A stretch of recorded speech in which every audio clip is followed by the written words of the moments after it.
가끔 머리가 떠서 이렇게 강의하는 신부님들이 있더라고요. 그러면은 강의 내용 안 들어와. 뜬 것만 보여, 뜬 것만. 그리고 저는 정말 강의할 때 제일 중요하게 여기는 게 뭐냐면은 바지에 자꾸는 올라갔는지. 이걸 제일 중요하게 여겨요. 왜 제일 중요하게 여기느냐면 만약에 내가 바지에 자꾸가 내려가잖아요? 그럼 여러분들 눈은 여기 와 있어요. 눈은 여기 와 있어. 그리고 머리는 무슨 생각이냐면 저 신부님 바지에 자꾸 내려갔네. 큰일 났네 저. 내 강의 하나도 귀에 안 들어와요. 무슨 얘기냐면은 남 앞에 나설 때 내 자신을 점검하는 일은 아주 중요한 일이에요. 비단 저만 그런 게 아니죠. 여러분들도 마찬가지예요. 여러분들도 남 앞에 나설 때 거울 보세요, 안 보세요? 파마는 잘 유지됐는지, 얼굴에 이 분칠은 잘 곱게 잘 이렇게 잘 퍼져서 발랐는지 보시죠? 제가 2년 전에 어느 기관에 강의를 갔어요. 강의를 갔는데 거기 2년 동안 나를 초대하려고 그러다가 내가 2년 만에 시간이 맞아서 간 곳이에요. 딱 차에서 내리는데 나를 맞이하는 분을 딱 보면서 정말 나를 어마어마하게 기다렸구나 한눈에 딱 알아보겠더라고요. 내가 왜 딱 한눈에 알아봤느냐 하면은 얼굴에 화장을 어마어마하게 했어. 얼굴에 화장을. 이 마스카라를 얼마나 말아 올렸는지 눈이 막 뒤집어지려고 그래. 마스카라를 얼마나 말아 올렸는지. 입술에 루즈를 얼마나 진하게 발랐는지 몰라요. 근데 문제는 입술에 루즈를 이렇게 발랐는데 선을 잘 그렸으면 아무 문제가 없는데 바빴는지 선이 살짝 올라왔어. 이렇게 2시간이었는데 1시 반에 가서 커피 한 잔을 마시는데 30분 동안 대화를 하는데 아무 소리도 안 들리는 거야. 이것만 들리는 거야. 이것만. 2년이 지난 지금도 그분 생각을 하면은 아무 생각이 안 나. 이것만 생각이 나. 이것만. 그분은 화장도 열심히 했는데 마지막 뭐를 안 했느냐 하면은 거울을 안 본 거예요. 자기의 모습을 점검하지 않은 거죠. 근데 더 안타까운 거는 그 사무실에 8명의 동료, 직장 동료들이 있었는데 아무도 지적해 주지 않은 거예요. 누군가 얘기해 줬으면 얼마나 좋아요. 선생님, 루즈 선이 잠깐 벗어났으니까 화장실에 가서 거울 보고 좀 고치고 나오시라고. 그랬다면 이분은 고칠 수 있었을 거예요. 근데 8명 중에 아무도 얘기해 주지 않은 거예요. 우리는 내가 내 자신을 볼 수 없다면 누구라도 내 자신을 봐야 돼? 남이라도 내 자신을 봐야 돼. 남이 나를 고쳐줄 수 있어야 돼요. 여기에 아주 중요한 게 있어요. 우리는 듣는 마음이 있어야 돼요. 왜 그분한테 선생님 선에 루즈가 벗어났어요 라고 왜 얘기해 주지 않았을까요? 말해도 안 들었으니까. 평상시에 여러분들도 인생을 살면서 누가 이렇게 며칠 전에 사당 오동 성당에 강의를 갔는데 이제 강의 가기 전에 성당 앞에서 곱창 순대 이 전골을 먹는데 옆에 애기 아빠들 같아. 중학교 2학년 딸을 둔 애기 아빠들이 딸 얘기를 하는 거예요. 먹으면서 재밌더라고. 얘기를 들어보니까 한 애는 게임 페이스북을 너무 하는 애고 한 애는 집을 하나도 안 나가는 애야. 친구를 아무도 안 만나는 애야. 그러면서 뭐 애를 그렇게 키우면 안 된다 뭐 어쩌고 저쩌고 막 하는데 소주를 거의 4병을 둘이서 먹더라고요. 근데 일어나면서 마지막 한 애기 아빠가 이런 말을 하더라고요. 너는 네 딸 네 방식대로 키워. 내 딸은 내가 알아서 키울 테니까. 그렇게 소주 2병을 먹어가면서 얘기했는데 안 듣는 거죠. 사람이요 안 들으면은요 고쳐줄 수가 없어요. 그리고 중요한 건 나를 고쳐줄 수 있는 친구가 있느냐 없느냐예요.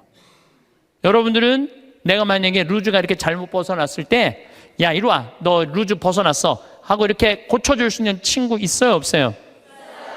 있어야 돼. 그걸 뭐라고 그러냐면 멘토라고 그래요. 멘토. 내 삶을 이야기할 수 있는 사람, 내 삶의 문제를 이야기 나눌 수 있고 상의할 수 있는 사람, 멘토가 필요해요.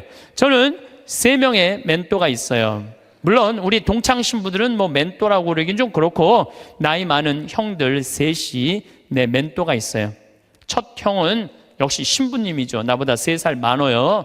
근데 3살 많은 형인데 굉장히 영성적이에요. 영성적. 이분은 정말로 기도를 게을리하지 않는 분이에요. 언제나 기도를 참 열심히 하세요. 이분하고 이렇게 대화를 하다 보면은 우리 교회 평생 장애자들하고 장애자 사목을 하신 분이고, 신학교에서도 사회복지를 강의하신 분이에요. 이분 이번에 이제 안산 생명센터장으로 가셨는데, 세월호에 249명의 학생이 죽었어요. 어른까지 304명이 죽었어요. 어른 55명, 학생 249명이 죽었어요. 그러니까 이분이 하는 얘기가 뭐냐면은 그 한 사람이라도 살리는 게 사제가 할 일이라는 거예요. 그래서 이분하고 만나면은 그냥 저절로 영성적이 돼요. 대화를 하고 나면은 내가 피정한 기분이 들어. 근데 이 형님은 항상 나하고 이렇게 우리 집에 와서 잠도 자고, 나도 그 형님 집에 가서 잠도 자고 그러는데, 하루는 우리 집에 딱 오더니 딱 옷장을 열어보는 거예요. 옷장을 열어보더니 한마디 딱 하는 거예요. 황 신부, 옷이 양복이 너무 많으네. 예수님 이걸 원할까? 근데 한 대 맞은 기분이 드는 거예요. 왜냐하면 나는 뭐 봄, 여름, 가을, 겨울 1년 365일 강의를 하니까 양복이 봄에 뭐 몇 벌, 여름에 몇 벌, 겨울에 몇 벌 이렇게 한 10벌이 넘었어요. 그런데 많다고 나한테 혼을 내더라고요. 여러분들 인생에 있어서는요, 나를 혼내줄 사람이 필요해요. 나를 혼내줄 사람이 없으면은요, 나는 아나 무인이 되는 거예요. 그걸 보고 내가 양복을 다 나눠줬어요. 다. 아까도 말씀드렸잖아요. 작년에 잠비아 가면서 양복 3벌 입으면서. 그래서 내가, 근데 이제 다 나눠줘갖고 한 3-4벌로 딱 줄였는데, 할머니들이 방송에 내 양복 한 번도 안 바뀐다고, 부산에서 져서 올리고 서울에서 져서 보내줘갖고 다시 12벌이 됐어, 양복이. 그래서 이거 안 되겠다. 양복이 많아지는 건 어쩔 수 없는데 양복을 아예 갈아입질 말자. 그래서 한 달에 한 번씩만 딱 입고 다니기로 이제 내가 나하고 한 거예요. 근데 내가 그 형님 집에 가서 잠을 자는데 자기 침대를 꼭 내줘요. 그리고 자기는 바닥에서 자요. 응접실 바닥에서. 그래서 형 침대에서 자. 그랬더니 아니야, 너는 전국에 강의하는 신부고 나는 이렇게 편안하게 있으니까 하루 여기서 바닥에서 자도 돼. 그래갖고 내가 이제 방에서 잠을 자는데 뭐 하여튼 우연찮게 뭐 벽의 문제 때문에 옷장을 열었는데 양복이 딱 2벌밖에 안 걸려 있더라고요. 나하고 너무너무 다른 거죠. 그래서 내가 그분이 나한테 그런 얘기를 할 때 그냥 기분 나쁜 게 아니라 저절로 반성이 돼. 나 자신을 돌아보게 되는 거죠. 한 2주 전, 이제 뭐 거의 한 3주 전 정도 되죠. 어떤 자매가, 나를 아주 끔찍히도 아끼는 자매가, 신부님 평창 며칠 전에도 영하 15도까지 내려갔거든요. 보통 한 20도 내려가, 20도. 신부님 그 평창 추운데 잠바, 따뜻한 잠바 하나 신부님 위해서 샀다는 거예요. 밤에 이제 이렇게 받아갖고 그냥 쫄르쫄르 들어왔죠. 근데 전화가 왔어. 신부님, 거기 그거는 수선을 하려고 그러면 그 영수증이 있어야 되니까 옷에 이렇게 붙어 있는 거 띄지 마시고 그 보관하세요. 버리지 말고. 그래갖고 집에 들어와갖고 그걸 딱 보는데 가격표가 마침 있더라고. 안 그래도 궁금했는데 보니까 165만 원짜리야. 165만 원짜리. 어쩐지 딱 입는데 느낌이 다르더라고. 근데 저는 2가지를 생각했어요. 첫 번째는 내가 전국에 다니면서 그냥 평범한 우리 교우들한테 강의하는데 165만 원짜리 옷 입고 다니면서 행복을 과연 이야기할 수 있을까? 그 생각을 첫 번째 했어요. 2번째는 그 형 생각이 났어요. 항상 장애자들하고 사는 그 형, 양복 2벌, 맨날 까만 거, 이 색 저 색도 아니야, 까만 거 입고 다니는 그 형 생각이 났어요. 그 형이 이걸 보면은 나한테 뭐라고 그럴까? 못 입겠더라고요. 마음에는 너무 들었는데 못 입겠더라고. 그래서 다음날 돌려줬어요. 그리고 이렇게 말했어요. 나를 죽이려면은 이런 옷을 계속 갖다 줘라. 내 영혼을 죽이려면. 그러나 날 정말 사랑한다면은 이렇게 비싼 옷. 그리고 내가 그날 무슨 온천에 가갖고 보니까 밑에 막 세일하는 거 보니까 8만 원짜리 오리털 파카 많더라고. 8만 원짜리. 그래서 내가 얘기했어요. 내가 그 세일하는 데가 보니까 8만 원짜리도 많은데 왜 그렇게 비싼 걸 사서 줬느냐? 나한테 정말 선물하고 싶다면 8만 원짜리 해라. 그랬더니 어제 왔어. 택배로 8만 원짜리 3벌이. 어제 8만 원짜리 3벌이 택배로 왔더라고. 예, 예. 그런데 나를 제어해 줄 수 있는 멘토가 필요하다는 거예요. 또 내 멘토 한 분이 계셔요. 그분은 나보다 4살 많은 형인데 이 형은 철학적인 신부예요. 대화를 해보면 날밤 새요. 그런데도 시간 가는 줄을 몰라. 그럼 어쩜 저렇게 생각을 잘할까? 어떻게 저런 생각을 갖고 있을까? 어떻게 생각이 저렇게 깊을까? 이런 생각이 들어요. 그래서 그 형을 만나도 너무너무 좋아. 그리고 그 형도 나보다 나이가 많은 형인데 나를 혼내요. 예. 나는 혼내줄 수 있는 사람이 있다는 게 너무너무 좋아요. 또 한 형은 나보다 7살 나이 많은 형인데 이 형은 생각이 없는 신부예요. 그런데 이 형님하고는 아침부터 저녁까지 같이 있어도 지겹지가 않아요. 계속 재밌어요. 그러니까 신학교 때부터 친했지만은 같이 서품을 받은 나이만 많은 거지 신학교 때부터 지금까지 거의 30년의 세월 동안 같이 있으면서 한 번도 지겨웠던 적이 없어요. 같이 있으면 행복해. 지금도 잠깐 쉬는 시간에 벌써 전화 왔더라고. 다음 주 월요일 날 전심에 만나서 맛있는 거 먹자고. 제일 행복한 거예요. 만나면은. 그래서 언제나 시간을 함께 할 수 있고 즐거운 시간 함께 할 수 있는 내 멘토 신부 셋. 물론 우리 사랑하는 내 동창 신부들 많지만은 그런 멘토가 있다는 게 좋은 거죠. 여러분들도 오늘 가만히 생각해 보세요. 적어도 멘토 3명은 있어야 된다는 거예요. 근데 내가 지금 내 인생의 문제, 나를 혼내줄 수 있는 사람이 한 명도 없다면 여러분들은 실패할 확률이 많아요. 인생을. 나를 혼내줄 사람이 있어야 돼요. 친구를 잘못 두면요 인생 망가지는 사람들도 많아요. 최순실 같은 친구를 두면요 인생만 망가지는 게 아니라 나라도 말아먹을 수 있어요. 친구 잘못 두면은. 그래서 친구를 잘 둬야 되는데 아까도 말씀드렸지만은 듣는 마음이 있어야 돼요. 누가 나한테 얘기를 할 때 겸손되이 듣는 마음이 있어야 돼. 근데 우리 대통령께서는 누가 혼내줄 사람이 없었잖아요. 어렸을 때부터 누가 감히 그분을 혼을 내요. 중학교 2학년 때부터 경호원이 따라다녔다는데 그리고 내가 며칠 전에 어떤 분하고 식사하는데 자기 오빠가 이 서강대학에 같이 학교를 다녔대. 4년 동안 전자공학과 4년 동안 같이 한 교실에서 공부를 했는데 한 번도 말을 못 붙였대요. 경호원이 옆에 있어갖고. 하늘과 땅이잖아요. 하늘과 땅. 그러니까 혼내줄 사람도 없어. 친구도 없어. 그러니까 지금도 밥을 혼자 드신대잖아요. 그러면은요 이거는요 제대로 된 판단하기 쉽지 않아요. 사람은요 먹고 마시고 놀아야 돼요. 요거 꼭 기억하세요. 인생 실패하지 않는 유일한 길은 먹고 마시고 노는 거예요. 누구하고? 친구랑 먹고 마시고 놀 때 행복할 수 있어요. 신부님 참 팔자 좋은 소리 먹고 마시고 돈이 있어야지 여러분들 꼭 비싼 거 사 먹어야지 먹고 마시고 놀아요. 떡볶이 지난번에 신당동 떡볶이 우리 5명이 갖고 3만 원 시켜갖고 맛있게 먹었어. 수다 떨면서. 중요한 거는 비싼 걸 먹는 게 아니에요. 아무리 싼 거라도 친구들이랑 어울려져서 먹고 마시고 놀아야죠. 인생 사람 돌아가는 거 알고 서로 눈치도 봐요. 친구들하고 어울려서 놀 때 여러분들 눈치 봐요 안 봐요?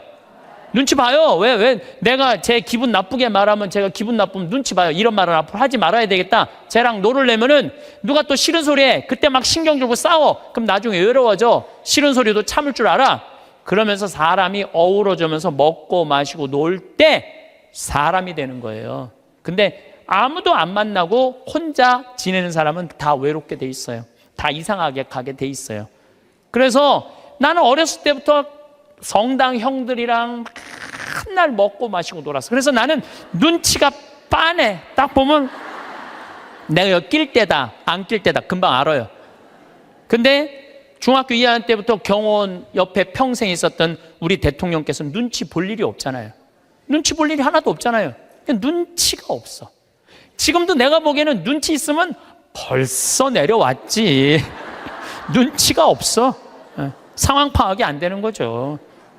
그래서 여러분들, 친구가 아주 중요한 거예요. 소크라테스는 뭐라고 그랬어요? 너 자신을 알라고 그랬죠? 우리가 내가 어떤 사람이냐, 내 모습, 쉽게 말해서 내 꼬라지를 아는 건 중요해요. 내 꼬라지가 어떤지, 내 모습이 어떤지. 그 안데르센이라는 덴마크의 동화 작가가 있어요. 여러분들은 잘 아는 동화를 썼어요. 벌거숭이 임금님이라는 동화. 근데 이거 영어면 뉴클로스야, 새 옷이야. 임금님의 새 옷이라는 동화를 썼는데, 이 내용은 이래요. 임금님이 평상시에 옷 입고 자랑하기를 참 좋아하던 임금님이야. 예쁜 옷 입고 자랑하기를 좋아하던 임금님이야. 근데 사기꾼 둘이 임금님한테 가갖고 임금님한테 뭐라 그랬냐면은, 우리가 기가 막힌 천을 짤 줄 안다. 근데 이 천은 어떤 신비한 천이냐 하면 바보 눈에는 안 보인다. 바보 눈에는. 그러냐? 임금이 지혜롭다고 생각을 했으니까 좀 돈도 주고 짜봐라. 그래서 이제 짜기 시작했어요. 임금님이 그 기가 막힌 천을 좀 보러 가야지. 근데 얘네들이 막 천을 막 짜는데, 둘이서 배틀해서 천을 짜는데 안 보이는 거야. 근데 뭐라고 그랬어요? 누구 눈에는 안 보인다고? 바보 눈에는 안 보인다 그러잖아요. 그러니까 둘이서 막 짜면서 임금님이 천 기가 막히죠. 막 그러니까 임금님이 뭐라 그래요? 기가 막히다고. 기가 막히다고. 근데 이게 의심이 가는 거야. 그래서 신하들을 불러서 뭐라 그래요? 한번 보라. 근데 신하들도 딱 보더니 눈에 보여 안 보여? 안 보여. 근데 누구 눈에는 안 보여? 바보 눈에는 안 보이잖아요. 바보 신하 되기 싫으니까 뭐라 그래? 임금님 너무너무 멋있다고. 그래갖고 이제 일주일이 지나가고 다 짰다고 입으라고 다 보이지도 않는데 입는 흉내를 다 내고 입었어. 퍼레이드를 하시라고.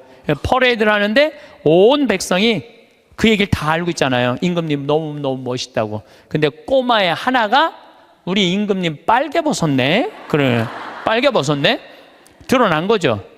그런데 동화가 여기서 끝났다면 이 동화는 하나도 재미없어요. 근데 이 동화는 끝까지 읽어보면은 어떻게 끝나느냐 하면, 임금님은 창피해갖고 왕궁으로 뛰어들어가야 되는데 끝까지 퍼레이드를 해요. 끝까지 퍼레이드를 하고 그 창피를 다 당하고 왕궁에 들어가요. 여러분도 임금이 왜 끝까지 퍼레이드를 했을까요? 중간에 들어가면은 벌거벗은 거 내가 인정하는 거 아니야. 그러니까 니네들 눈에는 안 보여도 내 눈에는 보인다. 그리고 끝까지 한 거예요. 끝까지. 그런데 여러분들 친구들이 너 그거 잘못됐어. 그러면 고쳐야 되는데 어떻게 해? 끝까지 고집피고 가는 사람들이 있죠. 너 그거 다단계 너 그거 하면 안 돼. 친구가 분명히 그랬어. 너 다단계 하면 안 돼. 근데 이 다단계 하는 사람이 뭐라 그래? 나 이거 성공할 거야. 너 몰라서 그렇지. 내가 이걸로 돈 벌을 거야. 끝까지 가. 언제까지? 완전히 말아먹을 때까지. 자기 꼬라지를 모르는 거죠. 그래서 소크라테스가 뭐라고 그러는 거예요? 너 자신을 알라고 얘기를 하는 거예요. 너 자신을 알라고. 공자님은 제자들이 이렇게 말합니다. 임금님, 죽음 이후에 대해서 좀 알려주십시오. 그러니까 공자님이 뭐라고 그래요? 나는 이 삶도 다 알지 못하는데 내가 어떻게 죽음 이후에 대해서 말하겠느냐. 굉장히 겸손한 얘기죠. 여러분들 이런 분들이 있어요. 나는 딱 보면 알아. 딱 보면 뭘 알아 알기는. 여러분들 딱 보면 알아요? 사람도 난 한눈에 딱 보면 알아. 여러분들 정말로 한눈에 딱 보면 알아요? 나는 그거 불가능하다고 생각해요. 어떻게 나 세상 돌아가는 거 딱 보면 알아. 나는. 이 사람은요 자기 꼬라지를 모르는 사람이에요. 자기 주제를 모르는 사람이에요. 그 공부 많이 하고 생각 깊은 공자님도 내가 삶도 다 이해 못하는데 어떻게 죽음을 알겠느냐, 죽음 이후에 대해서 이야기하겠느냐. 저나 여러분들이나 너무너무 우리가 모르는 게 많아요. 저는 가끔 나 이런 하느님이라면 안 믿어. 이런 하느님이라면 나 성당 안 나가. 이런 하느님이라면 나 종교 안 가질 거야. 그리고 아주 웃기지도 않는 걸로 하느님을 평가하는 사람들이 많아요. 하느님이 온 우주의 하느님인데, 정말로 삼라 만상을 주관하시는 하느님인데, 지가 딱 보면 알아? 하느님에 대해서? 이게 이미 겸손에서 벗어난 거예요. 하느님에 대해서 어떻게 딱 보면 알아? 그렇게 한 가지로. 많은 분들이 저한테 이렇게 해요. 아, 신부님, 하느님이 계시다면 왜 이런 일이 벌어져요? 라고 물어보는 사람들 참 많아요. 여러분들도 그렇게 막 덤비고 따질 때 있잖아요. 하느님이 계시다면 왜 이런 일이 벌어지느냐고 나한테 물어보면 저는 뭐라고 대답할 것 같아요? 나도 그게 너무 궁금하다고. 나도 모르는 거 너무 많아. 나도 모르고 너도 모르는 거야. 그러니까 우리는 뭐 할 필요가 있어? 겸손해야 돼요. 자기 자신을 들여다보려면은, 교만하면은 자기 자신을 들여다볼 수가 없어요. 또 부처님은 뭐라고 그러냐면, 자기 자신이 누군 줄 아는 사람은 부처고 자기 자신이 누군지 모르는 사람은 중생이라고 그랬어요. 부처님도 결국은 가장 큰 숙제가 뭐예요? 자기 자신을 깨닫는 거야. 그게 각자 부처의 자기 자신을 깨닫는 일이 그렇게 어려운 일이에요. 그렇다면 여러분들은 여러분들 자신을 깨닫기 위해서 무슨 노력을 하나 이거예요. 무슨 노력을. 내가 나 자신이 누군지, 내가 어디로 가고 어떻게 살고 앞으로 어떻게 살아가야 되는지, 이걸 알기 위해서 무슨 노력을 하고 있느냐 이거예요. 아무 노력도 안 한다면 우리는 지금 인생을 실패할 확률이 굉장히 많죠. 예수님은 마태복음 7장에 뭐라고 그랬어요?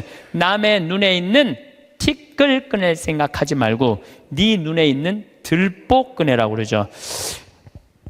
이번에 제가 여름에 잠비아 봉사활동 가갖고 아주 크게 깨달은 게 하나 있어요. 이제 매년 40명 가다 이번엔 80명이 갔어요. 그러니까 거기 이제 뭐 숙소가 사람이 북적북적한 거지. 그러니까 뭐 샤워 물도 중간에 하다가 끊어지고 막 이런 일이 많아요. 그러니까 막 이제 제가 이번에 여름에 갔을 때 하도 샤워를 해갖고 하도 끊어져갖고 내가 이번에 한 게 있어. 이번에 보름 동안 가는 동안 샤워를 한 번도 안 했어. 샤워를 한 번도 안 했어. 아주 좋더라고요. 예. 그런데 문제는 샤워를 한 번도 안 해갖고 문제는 다 해결됐는데 화장실이 문제인 거야. 이 사람이 화장실에 갖고 일을 봤는데 물을 내렸는데 물이 안 내려. 그럼 어떻게 그냥 나오는 거죠. 그리고 난 다음에 내가 이제 일을 보러 딱 들어가면은 그 변기에 있는 똥을 보면 너무 더러운 거야. 너무너무 더러워. 정말 더러워. 그런데 이상하게 내가 이번에 깨달은 게 뭐냐면은, 화장실에 갖고 내가 똥을 넣고 내 똥을 보면은 안 더러워. 이상하게. 나 요즘 그 청국장 가루 먹고 화장실 가면 정말 요새 황금색 똥이 나와요.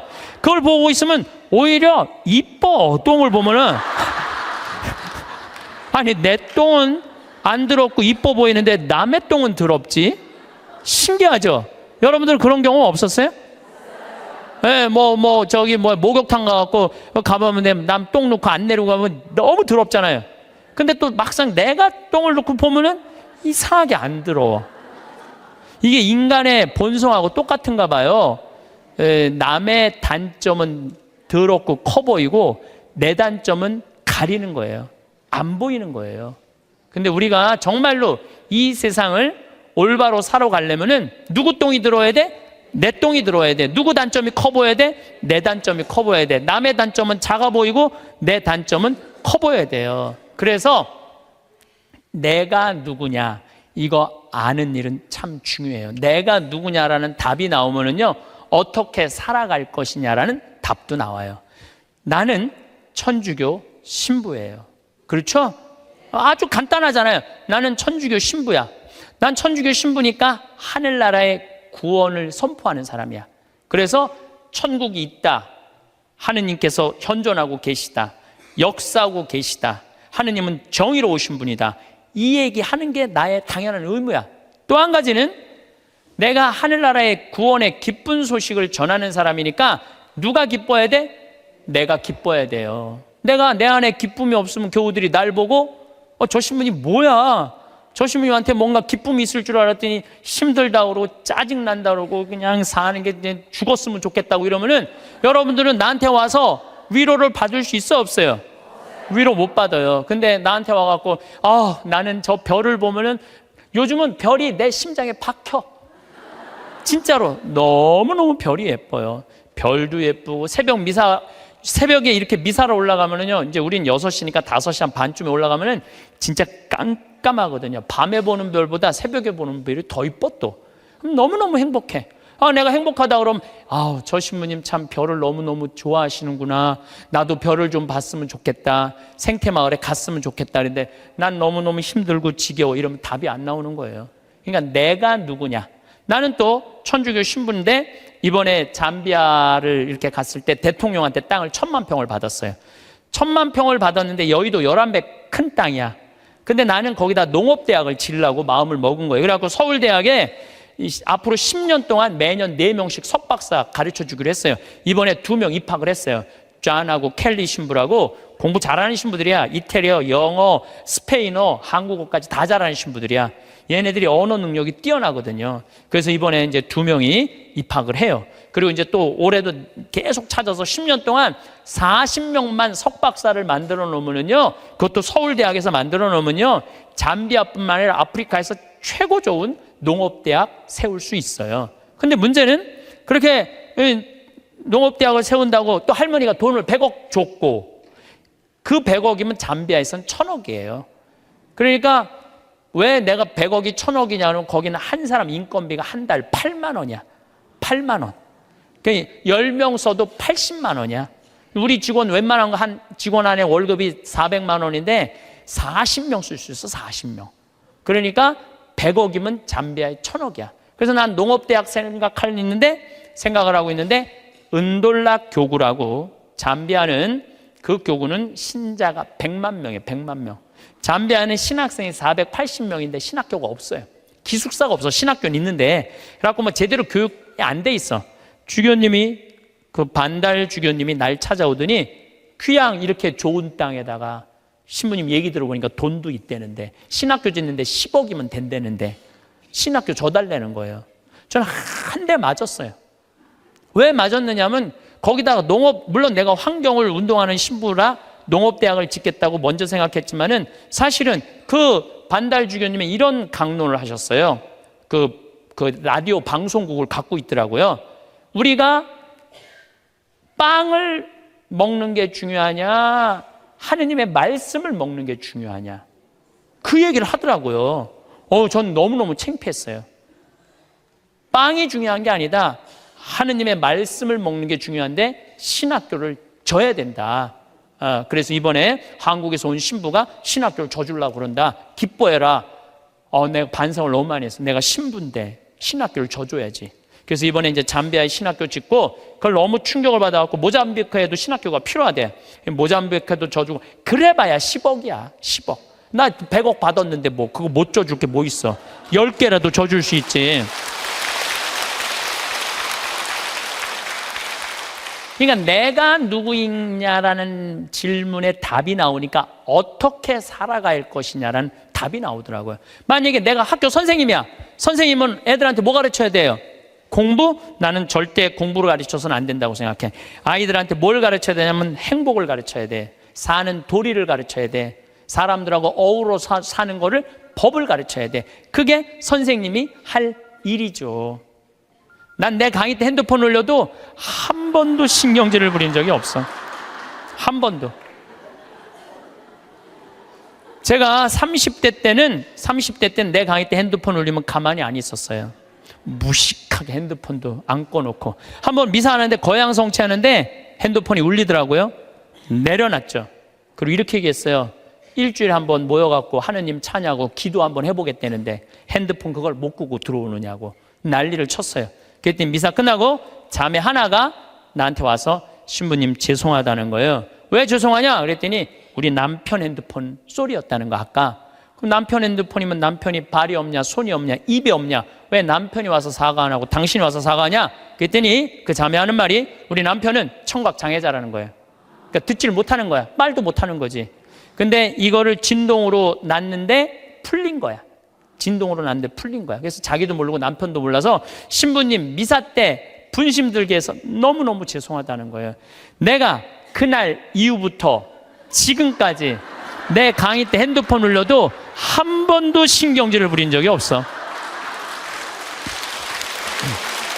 그리고 내가 나이가 50이 넘어 보니까 50이 넘으니까 진짜 핸드폰이 울려도 네 바지에서 울리는지 내 바지에서 울리는지도 모르겠더라고.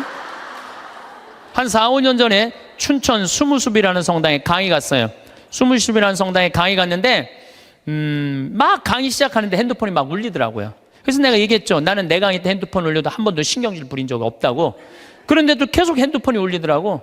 근데 기분이 이상해. 보니까 내 바지에서 울리는 거야. 내 바지에서. 그래서 나이를 먹는다는 게 참 좋더라고요. 젊었을 때는 누가 잘못하잖아. 특히 교우들이 잘못하면 바로 지적하고 바로 혼냈어요.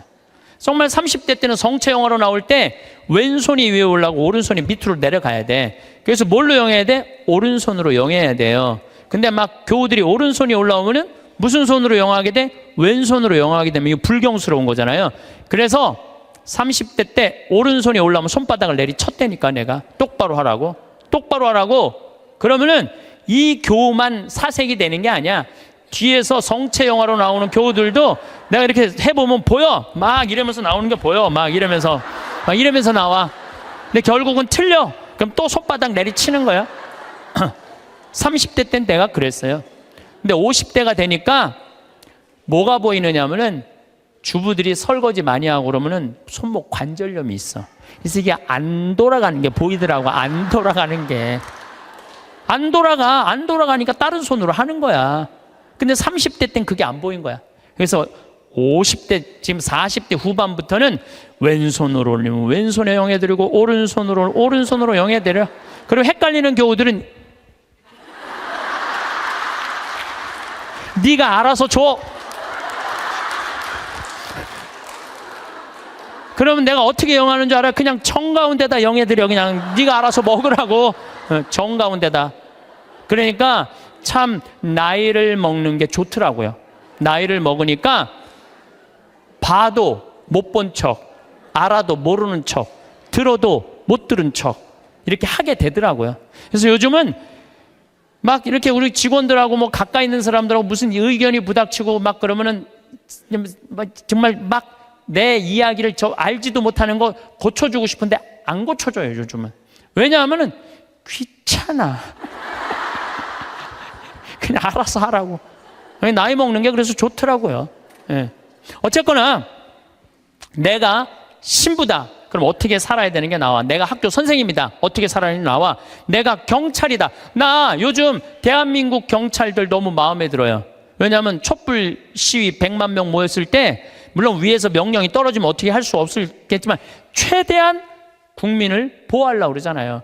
여러분들 100만 명이 모이는데 지금 8차까지 나와 있는데 한 번도 폭력 없이 이렇게 하는 건요, 이건 기적이야, 기적. 정말로 대단한 거예요. 그 사람들이 모이면 으쌰으쌰하고 막 미국 애들 조금만 모이면요 깨고 난리도 아니에요. 유럽도 마찬가지. 이거는 상상도 못할 수 있는 일이야. 경찰은 뭐 하는 사람들이야? 나쁜 사람 붙잡고 국민들 보호하는 거 아니야. 내가 만약에 재판관이야. 그럼 옳고 그름을 판단해 주는 사람이 재판관 아니에요. 그러면은 재판관이 뭐 이 상황 할 거 없이 정의로우면은 옳고 그름을 판단해 줄 줄 아는 사람이 재판관이야. 내가 누구냐라는 답이 나오면은요, 행동하는 건 하나도 어렵지 않아요. 만약에 내가 대통령이야. 그러면은요, 이건 진짜 많이 물어봐야 돼요. 내가 대통령이라 하면 5천만 명의 생명을 쥐고 있는 거야. 저는 요즘 이렇게 방송을 보면서 제일 안타까운 건 뭐냐 하면 지금 수출 안 돼. 국민들 뭐 1,500조 빚 있어. 깡통 전세 나와. 가게 막 무너져. 정말로 너무너무 힘들어요. 지금 온 똑똑한 사람들이 모여갖고 이 난관을 어떻게 극복해 나가야 되느냐, 이거 머리 맞대고 회의하기도 바쁜데 내가 안 받았다, 나는 안 그랬다, 난 보톡스 안 맞았다, 이걸로 온 나라가 한 달 아니고 2달 아니고 6달을 이거 앞으로도 이럴 거 생각하면요 막 억장이 무너져요. 억장이 참 답답해요.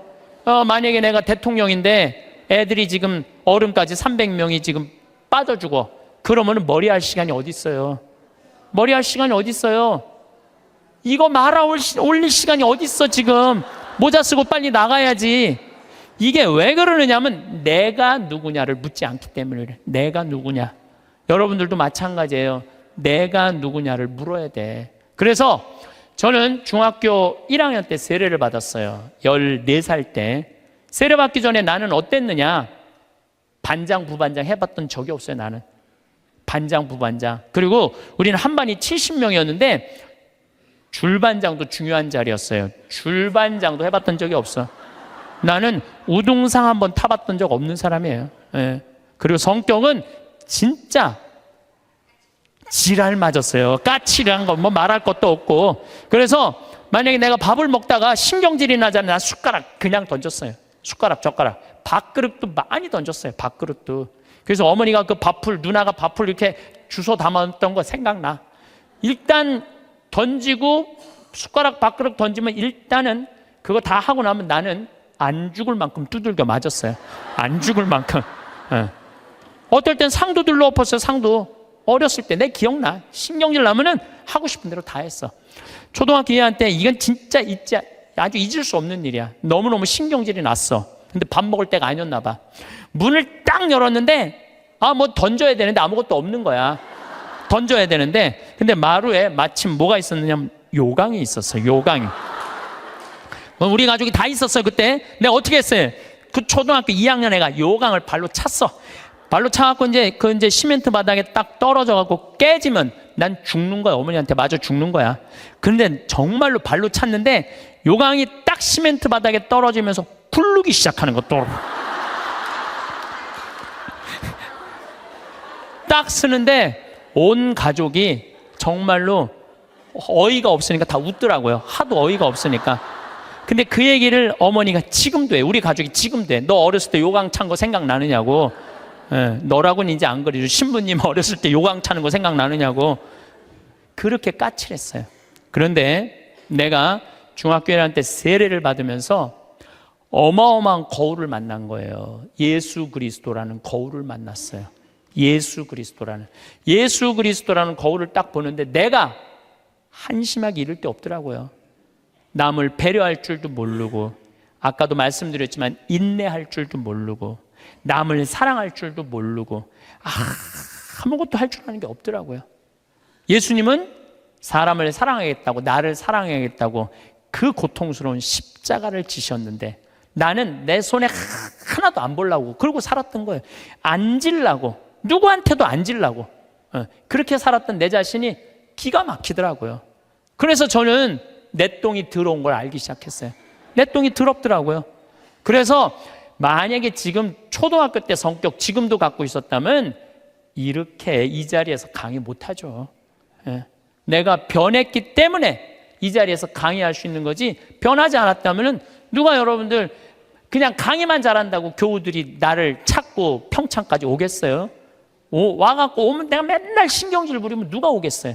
맨날 반짝반짝 웃으니까 오는 거지. 반짝반짝 웃으니까 오는 거지. 그래서 나에게는 예수 그리스도라는 거울이 나를 비추기 시작했어요. 정말 많이 나를 비춰주셔. 지금도 오늘도 예수님 생각 많이 했어요. 예수님 참 정말로 우리를 끔찍하게도 사랑하시는 분이구나. 우리가 상상하는 것 이상으로 우리를 사랑하고 계시고 온 삶으로 당신 우리를 사랑하셨구나, 이런 생각이 참 많이 들어요. 그러니까 그 예수님을 보고 난 15살에 사제가 되기로 결심을 해요. 지우학한 거죠. 그 신학교 들어갔고 공부 정말 많이 했어요. 많은 분들이 저한테 신부님 어쩌면 모르는 게 없어요. 모르는 거 많아요. 그런데 내가 그래도 많이 아는 이유 중에 하나가 책을 1000권 이상 읽은 것 같아요. 신학교 때 지우학해갖고 공부한 거죠. 30에 신부가 됐어. 31입이라고 그래. 신부가 돼서 잘 살 것 같았는데 내 인생에 가장 많은 실수를 했을 때가 30대예요. 핸드폰은 신경질 부리고 성체는 손바닥 내리치고, 사람 만나도 정말 사람으로 못 만나고, 저 사람 나한테, 부자들 특히 그때는 부자 좋아했어. 30대 때는. 왜? 저 사람이 날 좀 도와줬으면 좋겠다. 근데 참 이제는 이제 그런 일은 절대 없어요. 30대 때 부자들이 나한테 와서 이런 얘기 참 많이 했어. 신부님, 저거 땅 팔리면은 내가 정말로 신부님 밀어줄게요. 그래서 같이 밥도 먹고 어디 여행도 같이 가는데 왜 이렇게 땅이 안 팔려? 그래서 내가 깨달은 진리가 뭔지 알아요? 부자 땅은 안 팔린다. 그리고 이 교회는 부자가 움직이는 게 아니야. 가난한 교우들이 움직이는 거야.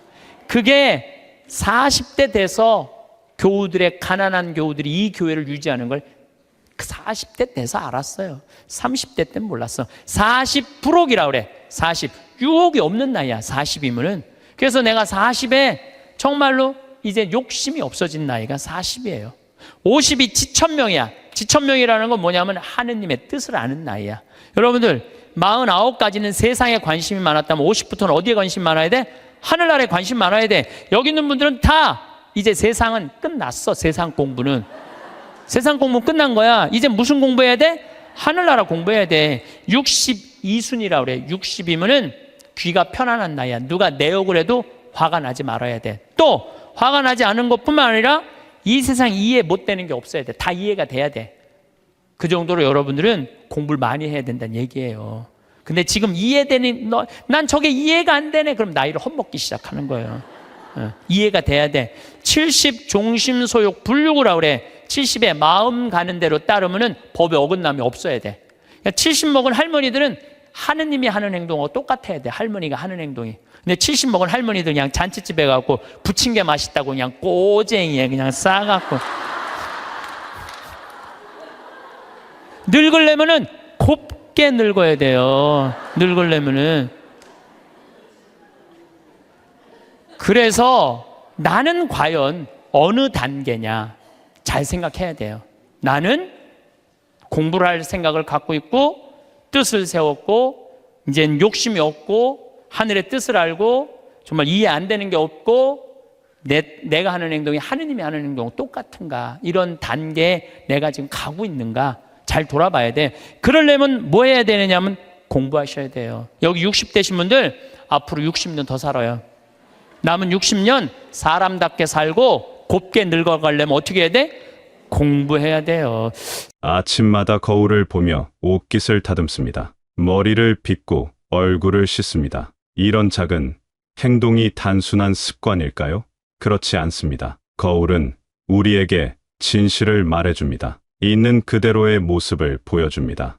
때로는 머리가 헝클어져 있고 때로는 옷에 얼룩이 묻어 있습니다. 거울은 거짓말을 하지 않습니다. 젊은 시절에는 몰랐습니다. 남들이 나를 어떻게 보는지 크게 신경 쓰지 않았습니다. 하지만 나이가 들수록 깨닫게 됩니다. 내가 생각하는 나와 남이 보는 나는 다르다는 것을 말입니다. 어떤 분은 자신이 아직 젊다고 생각합니다. 행동도 젊게 하려고 합니다. 하지만 주변에서는 나이 값 못한다고 말합니다. 또 어떤 분은 자신이 너그럽다고 생각합니다. 하지만 가족들은 고집이 너무 세다고 말합니다. 이런 차이는 생길까요?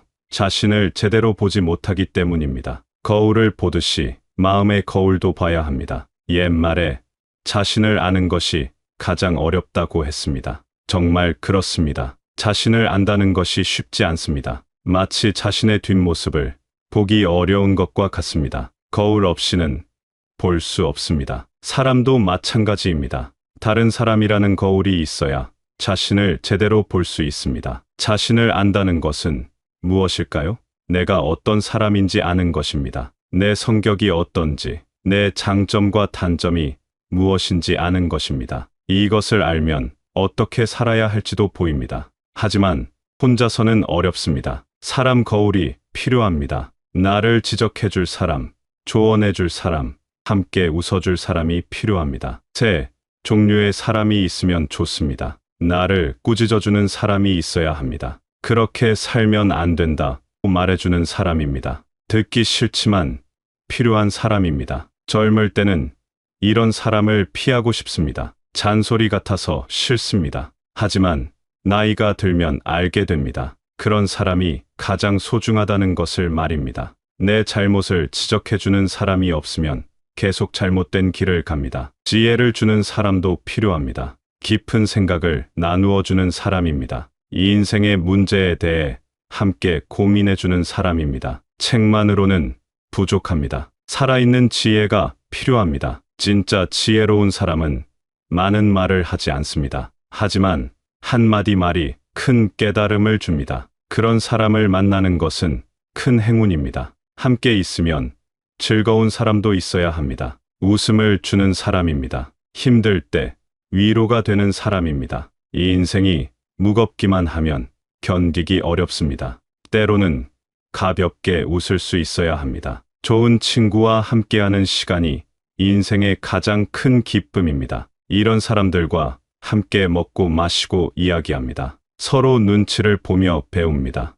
혼자서는 볼 수 없는 것들을 봅니다. 어떤 할아버지는 매일 동네 정자에서 친구들과 바둑을 둡니다. 때로는 다투기도 하고 때로는 웃기도 합니다. 저 사람 성격이 왜 저래라고 말하지만 그래도 매일 만납니다. 그 속에서 자신도 변해갑니다. 어떤 할머니는 교회나 절에서 친구들과 봉사를 합니다. 처음에는 자신이 옳다고 생각했는데 다른 사람들과 함께 하면서 다른 관점을 배웁니다. 아, 내가 틀렸구나 하며 겸손해집니다. 나이가 들수록 더 중요해집니다. 고집이 세워집니다. 남의 말을 듣기 싫어집니다. 하지만 그럴 때일수록 더 필요합니다. 나를 비춰줄 거울이 필요합니다. 사람은 태어날 때는 순수합니다. 하지만 살면서 때가 묻습니다. 욕심이 생기고 교만해집니다.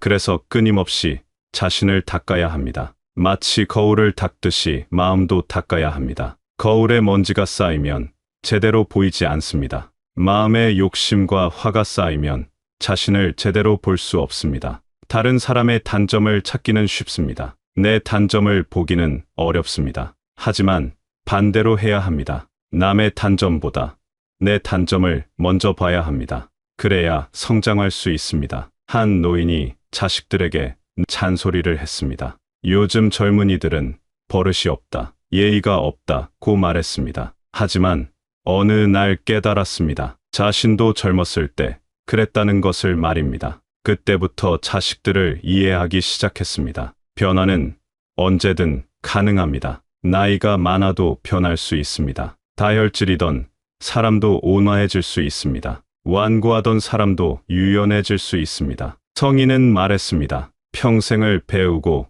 깨달아야 한다고 했습니다. 배움에는 끝이 없습니다. 늦었다고 생각할 때가 가장 빠른 때입니다. 지금이라도 시작하면 됩니다. 어떤 할머니는 새 한글을 배웠습니다. 이제 와서 뭐 하러라고 할 수도 있지만 그 할머니는 달랐습니다. 손자에게 편지를 쓰고 싶다는 마음 하나로 시작했습니다. 1년 후 손자에게 편지를 썼을 때의 기쁨은 말로 표현할 수 없었습니다. 사람은 왜 살까요? 이 질문에 대한 답을 찾기 위해 평생을 보냅니다. 젊을 때는 성공하기 위해 살았습니다. 중년에는 가족을 위해 살았습니다. 그럼 노년에는 무엇을 위해 살까요? 진짜 행복은 마음의 평화에서 옵니다. 자신과 화해하는 것입니다. 과거의 실수를 용서하는 것입니다. 미래에 대한 걱정을 내려놓는 것입니다. 나이가 들면 죽음이 가까워집니다. 친구들이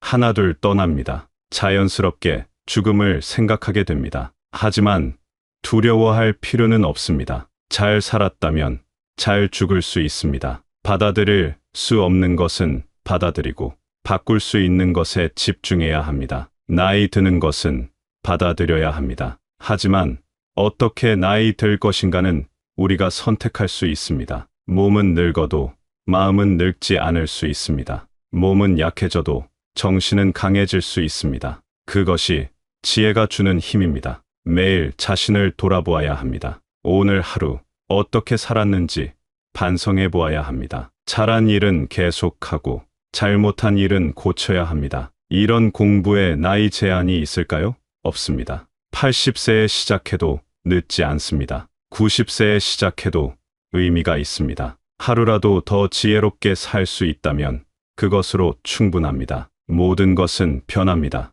영원한 것은 없습니다. 젊음도 변하고 건강도 변하고 부도 변합니다. 하지만 지혜는 다릅니다. 쌓을수록 더 많아집니다. 세월이 흘러도 변하지 않는 것이 있습니다. 선함에 대한 추구입니다. 아름다움에 대한 감상입니다. 진리에 대한 탐구입니다. 이런 것들이 인생을 빛나게 합니다. 노년은 인생의 황혼이 아닙니다. 인생의 완성입니다. 젊은 시절의 열정과 중년의 지혜가 합쳐진 결과입니다. 그래서 더 아름다울 수 있습니다. 한 그루 나무를 봅시다. 봄에는 새싹이 돋고 여름에는 무성하고 가을에는 열매를 맺습니다. 겨울에는 잎이 떨어지지만 뿌리는 더 깊어집니다. 인생도 마찬가지입니다. 끊임없이 자신을 돌아봅시다. 매일 거울을 보듯이 마음의 거울도 봅시다. 책을 읽고 공부하며 곱게 늙어갑시다. 나이 들어서 하는 공부가 당장 쓸모없어 보일 수 있습니다. 하지만 그것이 진짜 쓸모 있는 일입니다. 마음을 풍요롭게 하고 삶을 깊게 만듭니다. 마지막 순간까지 자신을 성찰하며 살아갑시다. 매일 조금씩 더 나은 사람이 되어갑시다. 그것이 우리가 할 수 있는 가장 아름다운 일입니다. 지금까지 참 많은 일을 겪으며 살아오셨습니다. 기쁜 일도 있었고 슬픈 일도 있었습니다. 때로는 후회되는 일도 많았을 것입니다. 하지만 그 모든 경험이 지금의 당신을 만들었습니다. 젊은이들은 아직 모릅니다. 이 인생이 얼마나 깊고 복잡한지 모릅니다. 하지만 당신은 알고 있습니다. 그래서 더 소중합니다. 그 경험과 지혜가 얼마나 값진 것인지 모릅니다. 혹시 이제 늦었다고 생각하고 계신가요? 그렇지 않습니다. 지금이 바로 가장 좋은 때입니다. 욕심을 내려놓고 진짜 중요한 것을 볼 수 있는 때입니다. 마음의 평화를 찾을 수 있는 때입니다. 몸이 불편하시다고요? 괜찮습니다. 몸은 늙어도 마음은 더 깊어질 수 있습니다. 걸음은 느려져도 생각은 더 깊어질 수 있습니다. 그것만으로도 충분히 아름답습니다. 외로움을 느끼실 때도 있을 것입니다. 하지만 혼자가 아닙니다. 같은 길을 걸어온 많은 분들이 있습니다. 같은 고민을 하고 같은 깨달음을 얻어가는 분들이 있습니다. 당신의 존재 자체가 소중합니다. 그동안 살아온 이야기가 모두 의미 있습니다. 실수도, 후회도, 아픔도 모두 지혜가 되었습니다. 그래서 더 단단하고 더 깊어졌습니다. 이제는 자신에게 너그러워지십시오. 완벽하지 않아도 괜찮습니다. 부족해도 괜찮습니다. 있는 그대로의 자신을 사랑하십시오. 그것이 진정한 지혜입니다. 내일이 두렵지 않습니다. 오늘을 충실히 살면 됩니다. 작은 것에서 기쁨을 찾으면 됩니다. 꽃 한 송이, 새소리 하나에서도 행복을 느낄 수 있습니다. 당신은 이미 충분히 잘 살아왔습니다. 그리고 앞으로도 잘 살아갈 것입니다. 왜냐하면 당신 안에 지혜가 있기 때문입니다. 오랜 세월 쌓아온 깊은 지혜가 있기 때문입니다. 마지막까지 배우고 성장하는 모습이 아름답습니다. 나이 들어서도 겸손하게 자신을 돌아보는 모습이 존경스럽습니다. 그런 당신이 정말 멋집니다. 오늘도 거울 앞에 서십시오. 그리고 자신에게 말해 주십시오. 수고했다고, 잘하고 있다고, 사랑한다고 말해 주십시오. 그것이 당신이 받을 자격이 있는 말입니다.